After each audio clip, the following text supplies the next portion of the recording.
Shalom, all praise to Yahweh Bashem Shah, double honor to the apostles of GMS, shalom to the elect. My name is Amna Allah, coming at you with another lesson.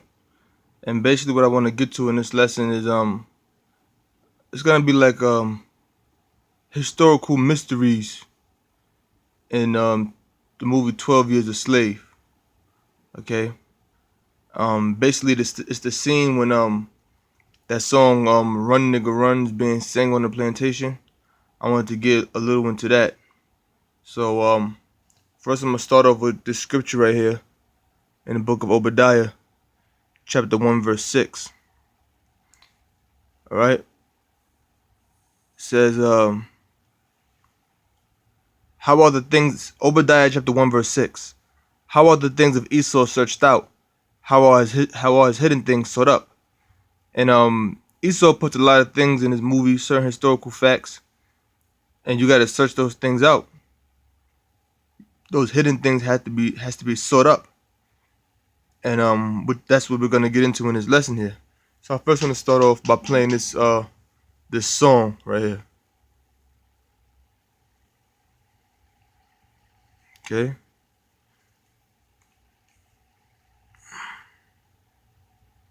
Give me 1 second. All right.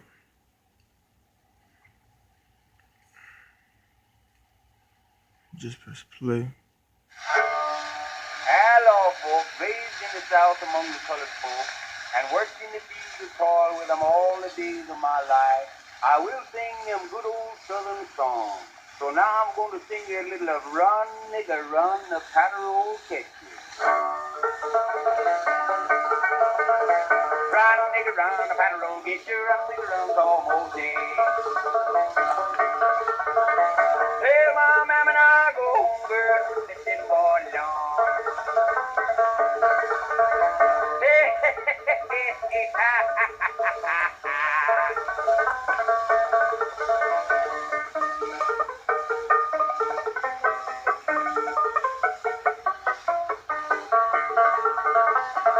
Now, when he sings that song, it's kind of hard to understand exactly what it is that he's saying. And he sings the lyrics in that song slightly differently than the way it's sang in the movie. But before I go into another song and go into the actual movie clip, I want to read something from Wikipedia. Okay? And look at the history behind this song, Run Nigga Run. Right? This is Wikipedia. This is Run Nigga Run. Run Nigga Run is an African American folk song, first documented in 1851, which is known from numerous versions. Growing out of the rise of slave patrols in the slave-owning southern United States, the song is about and follows an unnamed black man who attempts to run from a slave patrol and avoid capture. See, that's the history of the song. The history of the song goes back to it being first documented in 1851, and the song is about an unnamed so-called black man, so-called Negro, Judite, who attempts to run from slave patrol to avoid capture. And I'll get into slave patrol, Lord will, in later lessons, which the slave patrol is basically the origins of modern policing in the United States of America. It says, this folk song was released as a commercial recording several times, beginning in the 1920s, and it was included in the 2013 film 12 Years a Slave. History and documentation. In the mid-19th century, black slaves were not allowed off their masters' plantations without a pass, called the slave pass. Hence the scene in the movie 12 Years a Slave, when Solomon Northup was going from one plantation to another, and he had a slave pass around his neck. It says, for fear that they would rise against their white owners, such uprisings had occurred before, such as the one led by Nat Turner in 1831. However, it remained common for slaves to slip away from the plantations to visit friends elsewhere. If caught running from the slave patrols, was considered better than attempting to explain oneself and facing the whip. This social phenomenon led the slaves. So Jake been running from the police for hundreds of years, man. This social phenomenon led the slaves to create a variety of songs regarding the patrols and slaves' attempts to escape them. One such song is "Run Nigga Run," which was sung on plantations in much of the southern United States. So Run Nigga Run goes back to the social phenomena of slaves fleeing the plantation for freedom. And they created a wide variety of songs regarding slave patrols and the slaves' attempts to escape. Okay, it is not certain when the song originated, although John A. Wyeth describes it as one of the oldest of the plantation songs. Songs sung by slaves working on the southern plantations. Larry Birnbaum notes lyrical parallels in some versions to earlier songs, such as Where You Come From, first published by J.B. Harper in 1846. According to Newman Ivy White, the earliest written documentation of Run Nigga Run dates back to 1851, when the version was included in blackface minstrel Charlie White's White Serenaded Songbook. The American Civil War, the song was documented more extensively. Chandler Harris included a version of it in his Uncle Remus and His Friends in 1892. And in 1915, E.C. Perrow included a version with his article, Songs and Rhymes from the South, the Journal of American Folklore. Dorothy Scarborough and Ola Lee Guledge, in their book On the Trail of Negro Folk Songs, included two versions collected from two different states.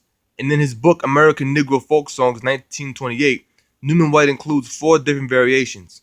Folklorist Alan Lomax recorded folk versions from at least two different sources. One in 1933 from a black prisoner named Moses Platt. As a matter of fact, Platt was the name of Solomon Northup. Platt was the name of Solomon Northup in the movie 12 Years a Slave. That's what his name was turned to, the name he was given. And another in 1937 from a white fiddler named W.H. Stepp. Commercial recordings began in the 1920s, many by white singers. In 1924, Fiddlin' John Carson recorded his version of the song. By the end of the decade, at least another 3 recordings had been produced. By Uncle Dave Macon, that was the song we first listened to. Uncle Dave Macon, Run Nigga Run, 1925. Gid Turner and the Skillet Lickers, 1927, and Dr. Humphrey Bate and his Possum Hunters, 1928. Let's go to the Gid Turner and Skillet Lickers, 1927. Run Nigga Run. Let's see how their version sounds. As a matter of fact, I'm not gonna get to that yet. When I play the 12 Years a Slave one, I'm gonna play that one back to back, so you can listen to the lyrical similarities. In 2013, the song was used in 12 Years a Slave, Steve McQueen's film adaptation of the memoir by Solomon Northup. In the film, a white carpenter named John Tibeats, portrayed by Paul Dano, leads a group of slaves in a rendition of the song. Hermione Hobie of the Guardian describes the scene as nauseating, and Dana Stevens of Slate found it to be hideous. Kristen Lind of the Fort Worth Weekly wrote that though the song had initially been used by black slaves to encourage escapees and warn them of the dangers involved, when performed by the character of Tibeats, it became a taunt like a prison guard who jingles the keys for the prisoner to hear, reminding them of what they don't have. In other words, he was singing the song to make mockery of the slave because you may run, nigga, run. That's what you may want to do to get away, but you can't because the patty roller will get you. You're stuck here. Now let's play both versions back to back. I'm going to play the Skittle Lickers version first, and then I'm going to play the version that we all know, or the version that has been popularized, which is basically the same thing.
nigger, run, well, the federal will get you. Run, nigger, run, you better get away.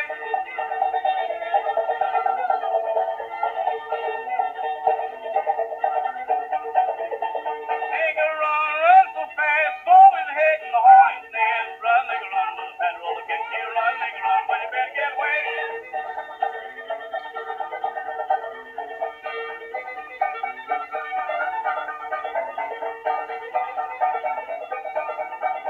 That's good enough. Now I'm gonna play the 12 Years a Slave version. If you listen, they're saying the same thing.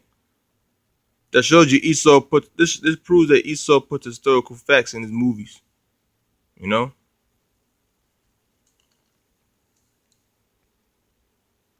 Him as master. So clap your hands. I know it may have been hard to hear the last song because the song came out in the 20s, so the quality isn't all that great. Come on now, clap your hands.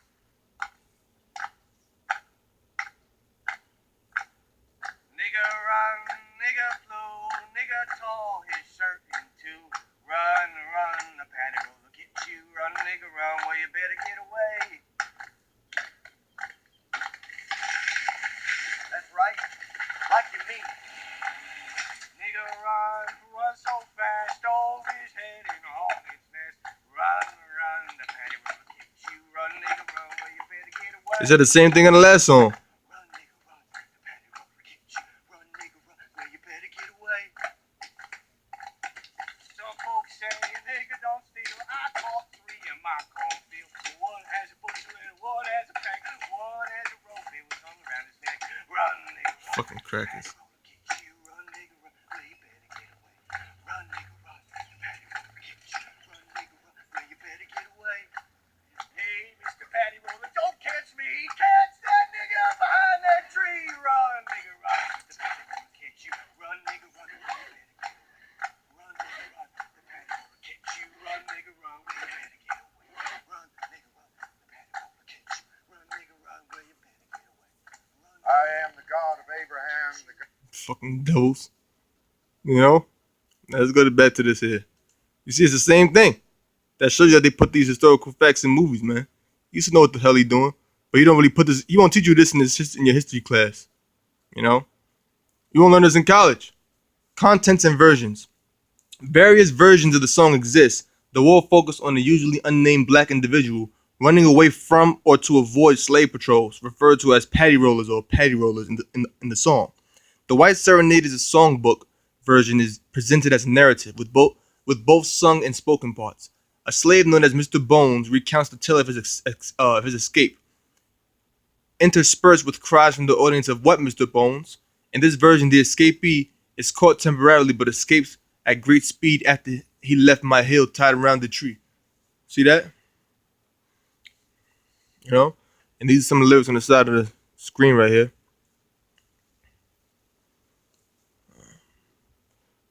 Go down.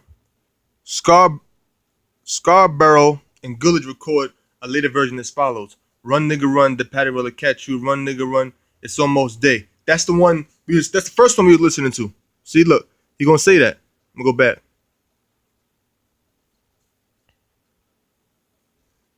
Dave Macon. Among the colored folk, and worked in the fields of toil with them all, raised in the South among the colored folk. Hello, folk, raised in the South among the colored folk, and worked in the fields of toil with them all the days of my life. I will sing them good old Southern songs. So See? now I'm going to sing you a little. He mentioned the color folk toiling in the field all the day long. He mentioned them. See? Because you know that's the song that Jake used to sing during slavery. Run, nigga, run, the patter roll catch you. Run, nigga, run, the patter roll get you. Run, nigga, run, it's almost day. See? He said it's almost day. Tell my mama and I go home, girl, we're sitting all alone.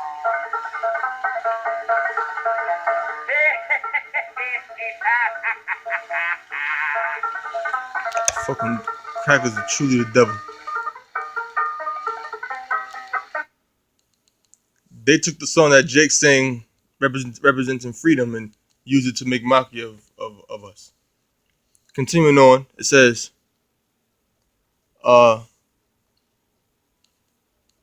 This nigga run. He run his best, stuck his head in the hornet's nest, jumped the fence and run through the pasture and run through the pasture. White man run, but nigga run faster. Some versions of this song include events which occurred to the slave during his escape. A version recorded in Louisiana, for instance, has the escapee losing his Sunday shoe while running, while another version has the black man lose his wedding shoe.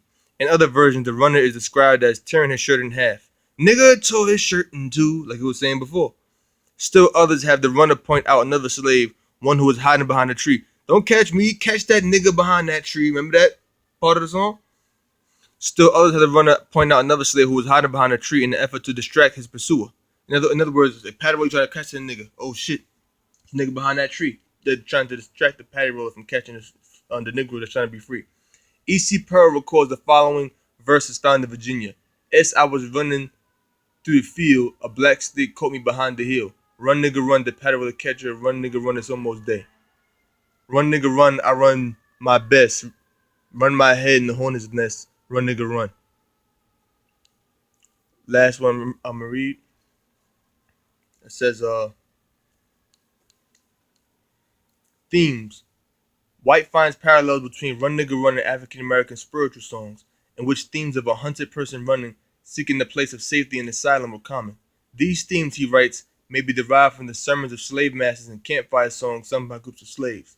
White records one song from North Carolina with the refrain Run Sinner Run and Hunt You a hiding place, repeated as in Run Nigga Run.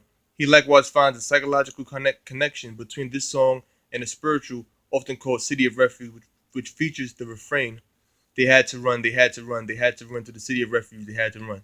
The act of running itself is a common theme in slave literature and folklore, taking both literal and metaphorical forms. The ability for blacks to run faster than whites was considered of such importance that a common proverb of the time went, What you done have in your hand, you gotta have in your feet. Slave folk songs praised blacks for their running capabilities, comparing them to a greasy streak of lightning, or stating that one ought to see that preacher nigger man run. The black runner's ability to escape white pursuers is rarely in doubt, and consequently the escape is ultimately successful. These contentions carried over through the slave narrative genre into written African American literature. And with that, I'm gonna go close. Hopefully, brothers learn something. Until next time, shalom.